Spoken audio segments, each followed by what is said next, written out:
Hi, in this video I've teamed up with GCRadix again to show off some of their new libraries. In this video I'm looking at their sound design kits, which are more extensive, thoroughly recorded libraries of sounds. They currently have two available which I'll be demoing today. They are Firearm Foley and Mechanics World War II and Material Textures Paper, and the links to these will be in the description below. So for this redesign I'm taking inspiration from these clips from Cyberpunk 2077 and making some game ready assets with a few variations for both the equip and reload animations for the Rosetsu weapon. First, I'm going to look at how I use the Firearm Foley library in both of these assets. I started by designing the moments when the gun is being moved around, rather than the actual mechanical parts for the magazine. These cloth jacket movements add some nice noise for when the character is moving their arm. And these machine gun shakes and pistol handling sounds make a really nice layer for the gun shifting around, especially when you take out the loads and pitch them down a bit. Here's how that Foley layer sounds all together.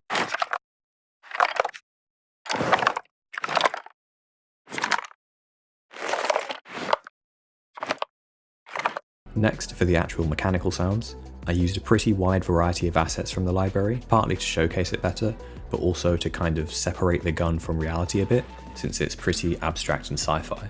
And I didn't want it to sound exactly like a specific real gun. This also means I can use recordings from larger and smaller guns for the larger and smaller mech movements, like these grenade launcher loading sounds for the little slide that opens up, which sounds a bit more weighty.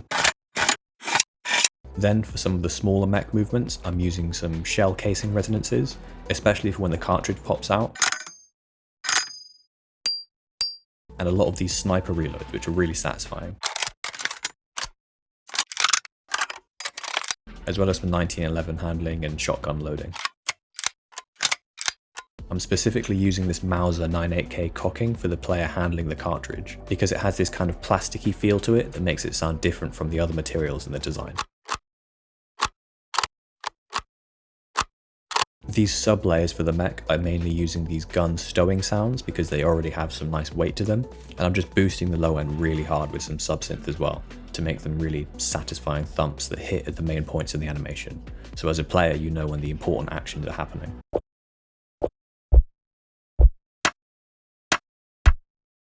For processing on the whole mech group, I have a pitch shifter that's pitching it down 9 semitones, but is only mixed in like 30%. It makes the whole thing sound more weighty and fills out the low mids, which were really lacking before. Then a multi-pass preset, which I tweaked a bit, which is just 4 instances of kilohertz dynamics and transient shapers that are each hitting different frequency bands. This is great for really accenting certain frequencies and preventing others from sticking around too long. Like I'm expanding the highs a bit so that they aren't super present the whole time and feel a bit tighter, and then doing some upwards compression on the 1K to 3K range that I think needs the most focus across the sound. Then an EQ, just generally shaping it a bit to be more focused in the highs and not as much in the lows, because in a real game this would have to get out of the way of some more powerful sounds that are taking up the lower frequencies. So here's how the whole group sounds without processing.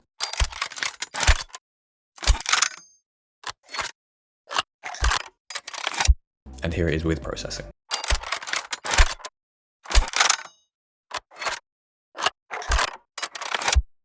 For the paper textures, I'm processing them quite a bit to fit the sci-fi aesthetic of the gun, and use them as little UI beeps and clicks that the gun makes to let you know it's ready for loading and what stage it's at. I almost exclusively use Serum 2 for this because I think it's great at turning recordings into synth-like sounds. So these beeps are just from taking super small samples of paper textures and putting a very short delay on them to make them ring out and have a kind of clear tone. These are being used to show the gun kind of starting and ending the mech sequence.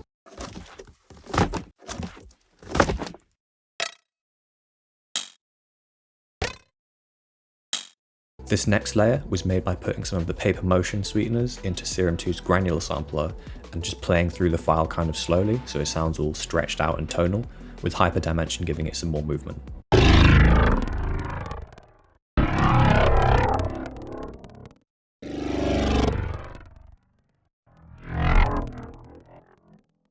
Then these are just being arranged and pitched around to match the movement of the gun and create these little rises and impacts during the animation.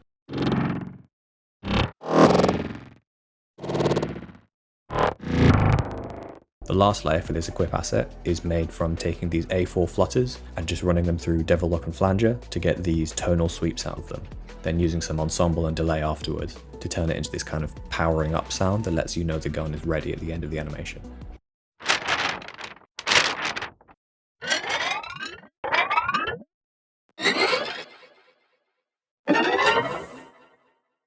the reload, I made this kind of impact sound from the toilet paper ripping asset being FM'd by a saw with some unison, filter movement and phasing. That's being used for the cartridge coming in and out of the gun.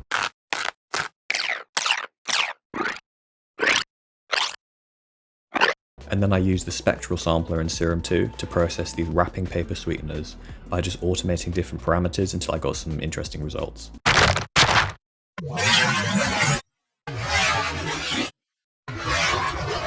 I'm using them as like power-up sounds for the start and end of the reload animation. So after assembling all the layers for both the equip and reload assets, I dragged them all over and scrolled through each of the layers to create 2 more variations. So after some light mastering, here's how all the variations sound.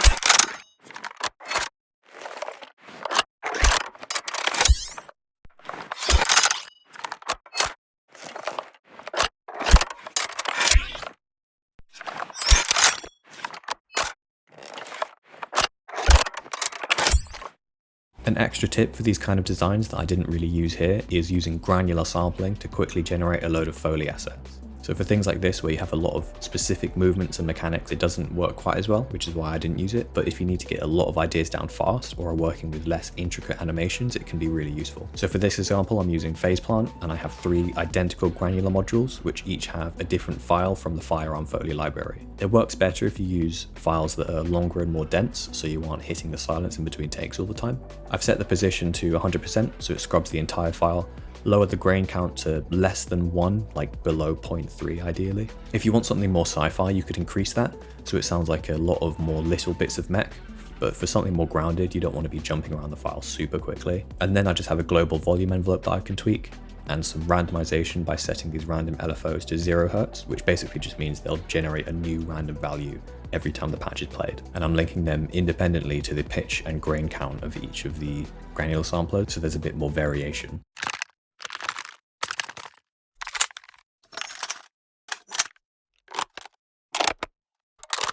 Then you can compress it a bit, use that pitch shifter trick from earlier to give it more weight, and mess around with transient shaping and EQ to make loads of mech movements really easily.